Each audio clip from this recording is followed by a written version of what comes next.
Nah, tolong yang udah nonton di komen ya, dari kota mana, kemudian suaranya bagus Boleh. apa enggak gitu ya. Kalau Oke, ada tiba-tiba mentok atau suara kurang oke juga bisa komen. Jadi Mas Jadi di sini bisa kasih tahu aku. siap. Mbak Vigo udah Oke, muncul kok ininya. Oke, ya screen-nya aman ya aman, teman-teman. aman, aman. Oke, ya kita mulai. Ya, jadi sebenarnya apa sih itu yang namanya konten, bikin konten? Nah, sebenarnya teman-teman di sini mungkin udah ada yang sering upload foto produk, terus sering upload testimoni segala macam. Itu semua sebenarnya sudah terhitung sebagai bikin konten itu sendiri. Cuman sebenarnya dalam bikin konten itu ada 3 langkah di sini. Yang pertama itu mencari ide yang menarik untuk audiens kita, dan yang kedua, itu membuat konten visual atau tertulis seputar ide itu. Dan yang ketiga, kita menyampaikan konten itu, entah itu bisa diakses dalam bentuk blog, video, infografis, dan sebagainya. Nah, di sini hari ini aku akan fokus di bagian step yang pertama, yaitu mencari ide yang menarik, mencari isi konten yang menarik untuk audiens. Karena kadang-kadang masalahnya bukan di format, masalahnya juga bukan di media, karena kan aku sering banget jumpain teman-teman itu ada yang nyalahin algoritma sosial media, nyalain algoritma Instagram, Facebook, padahal sebenarnya yang sering aku temuin salahnya itu bukan di format konten kita, bukan di media konten kita, tapi salahnya adalah di isi konten kita. Jadi bagaimana caranya kita bisa bikin isi konten kita itu bisa menarik dan menarik followers, jadi bukan kita yang ngejar followers dengan follow back, dengan spamming komen segala macam, tapi kita benar-benar bikin konten yang yang menarik followers itu untuk datang. Karena aku percaya di sini istilahnya ya, kalau kita bangun taman yang indah, itu kupu-kupu yang akan datang menghampiri tanpa kita yang harus mengejar. Jadi sebenarnya kayak sebelum aku mulai sesi ini, di sini nanti aku juga bakalan ini by the way ini soal kenapa penting konten tadi aku udah bahas, ini aku skip aja. Jadi intinya konten itu jembatan antara brand atau bisnis kita untuk berbicara ke market lah intinya. Tadi kan udah dibahas, jadi aku skip aja supaya hemat waktu. Nah, sebelum kita mulai sesi ini, aku di sini pengen nyampein 5 bekal utama content creators.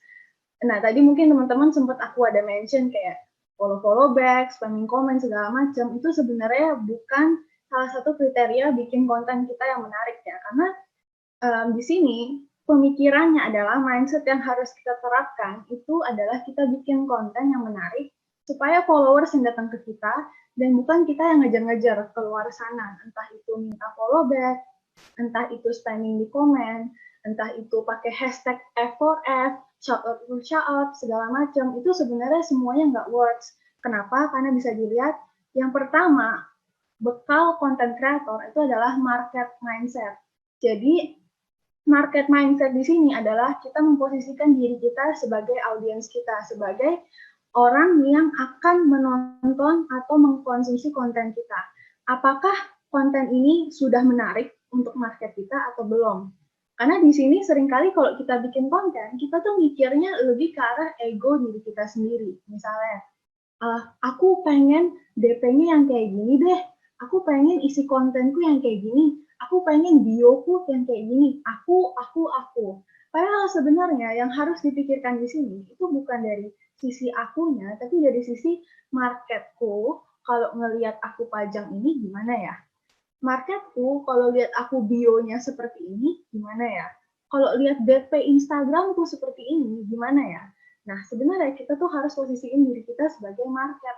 Karena kembali lagi kita bikin konten bukan buat diri kita sendiri, bukan hanya asal upload lah ya buat diri kita sendiri, tapi kita bikin konten buat market, buat orang nyimak. Jadi kembali lagi fokus kita harus ke marketnya.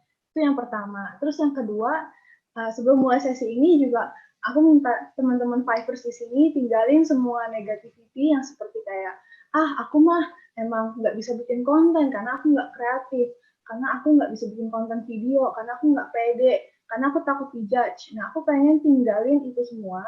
Jadi sebelum kita mulai sesi ini, kita benar-benar startnya fresh, bersih, benar-benar kayak gelas kosong yang siap menerima ilmu dan setelah itu take action. Kenapa? Karena seringkali hambatan-hambatan negatif ini kita punya self talk lah ya, ngomong sama diri sendiri kayak aku nggak bisa ini, nggak bisa itu. Itulah yang menghambat kita untuk mulai bikin konten. Jadi sebenarnya sesuatu yang sebenarnya simple, sederhana, mulai aja konten dulu itu jadinya susah dan terasa sulit banget karena kita punya persepsi yang negatif terhadap diri kita sendiri gitu. Jadi aku minta teman-teman di sini sebelum kita mulai sesi benar-benar tinggalin itu semua dan start fresh karena aku yakin di sini tuh benar-benar semuanya itu bisa sukses lewat konten kok. Dan yang ketiga itu action taker. Jadi setelah nanti aku presentasi, setelah nanti aku sharing, aku minta teman-teman Fivers di sini juga langsung praktekin semua ilmu-ilmunya. Dan aku juga nanti bakalan sharing itu nggak hanya teori aja, tapi aku juga akan kasih contoh kontennya juga. Jadi akan aku buat semudah mungkin buat teman-teman Fivers di sini praktekin. Nah, tugasnya adalah setelah nonton sesi ini, itu langsung praktek aja. Jadi benar-benar action, karena hanya dengan action, dengan nyebur, dengan berenang, itu baru kita tahu caranya berenang. Baca beribu panduan berenang pun tetap nggak bisa kalau kita nggak nyemplung gitu loh. Dan yang terakhir yaitu tester. Nah, tester mindset ini itu artinya teman-teman di sini setelah nantinya praktek isi materi ini, tetap harus punya kesabaran untuk konsisten dan untuk tes terus. Karena gini, sukses konten viral itu nggak terjadi dalam semalam. Dan kita dapat customer, closing segala macam itu juga nggak terjadi dalam semalam. Bahkan aku sendiri aja pribadi, seperti yang teman-teman tadi dengar, aku background-nya sudah ada 2 tahun manage konten orang lain. Jadi benar-benar 1 bulan aku kemarin memang cepet, rasanya kayak cepet banget. Wow, gila dia bisa closing banyak dalam sebulan. Tapi tahukah itu dari 2 tahun punya pengalaman. Jadi kalau misalnya dari aku di sini, teman-teman tetap perlu punya mindset yang mau testing, yang terus-menerus tes kontennya sampai akhirnya dapat konten yang winning, sampai akhirnya dapat closing.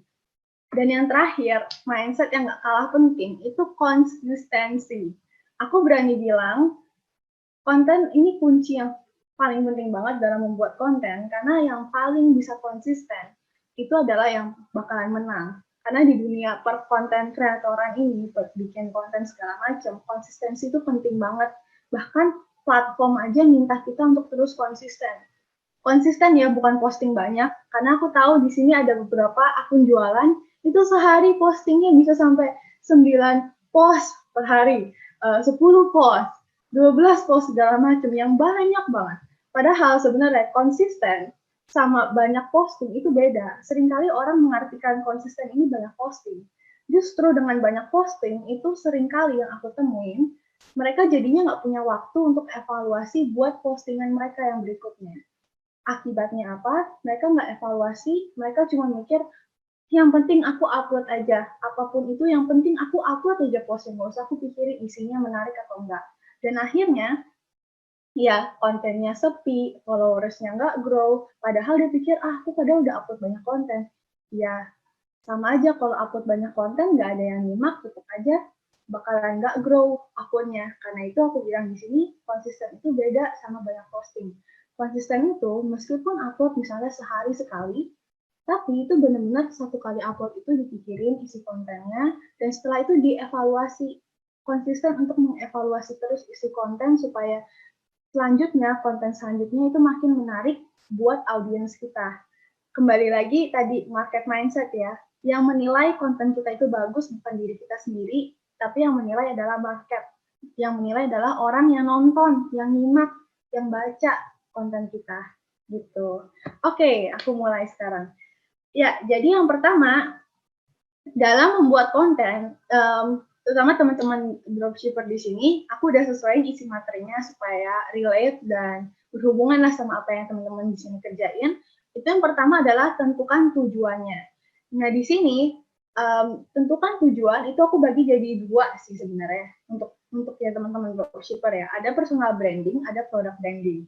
Nah, sebenarnya tujuan ini memang nanti pada akhirnya kan kita mau ngarahin audiens untuk closing ya, untuk jadi customer kita. Nah, tapi dalam proses ya ke arah sini itu teman-teman bisa pakai cara personal branding atau product branding. Dan ini sesuatu yang teman-teman bisa pilih ya. Jadi bukan aku forsir kayak yang cara ini paling efektif, yang cara ini enggak seperti itu. Teman-teman tinggal pilih yang memang sesuai dengan keinginan teman-teman. Kita bahas yang pertama, personal branding. Nah, kalau personal branding itu kayak gimana sih? Personal branding itu aku rasa itu tetap merupakan salah satu cara marketing. Kenapa? Karena personal branding intinya itu cuman kita menjadi persona yang dipercaya sama orang untuk menjawab masalah mereka dan memberikan solusi ke mereka. Jadi diri kita lah yang jadi si orang itu, diri kita yang jadi persona, nyampein kalau kita ini bisa menjawab masalah market loh, dan kita bisa memberikan solusi buat mereka. Nah, kalau di sini dalam konteksnya kosmetik makeup, mungkin aku kasih contoh di sini artis lokal lah ya, Titan Tira. Terus kalau luar negeri mungkin teman-teman di sini tahu Kylie Jenner yang dia berhasil bangun makeup, launch makeup brand sendiri. Nah, itu sebenarnya kalau diperhatiin, teman-teman perhatiin strateginya Kylie Jenner sebelum dia akhirnya launch Kylie Cosmetics, itu dia benar-benar membangun personal brandingnya, bahkan kayak ya memang ada menimbulkan kontroversi sana sini, tapi intinya sebelum dia bahkan launch produknya, itu dia benar-benar membangun apa ya, menjadi persona yang dipercaya sama marketnya kalau memang dia ini bisa menyampaikan make up lah, bisa dengan gayanya dia segala macam. Bahkan Titan Tira di sini yang barusan aja launch Second Date Beauty di Indonesia, itu juga sebelumnya dia sudah berpengalaman bertahun-tahun menjadi persona yang dipercaya market untuk menjawab masalah mereka dan kasih solusi. Nah, ini strategi yang teman-teman bisa pakai kalau teman-teman memang ingin jadi persona, jadi orang yang nyampein. Tapi kalau seandainya enggak, teman-teman juga tetap bisa melakukan yang namanya product branding.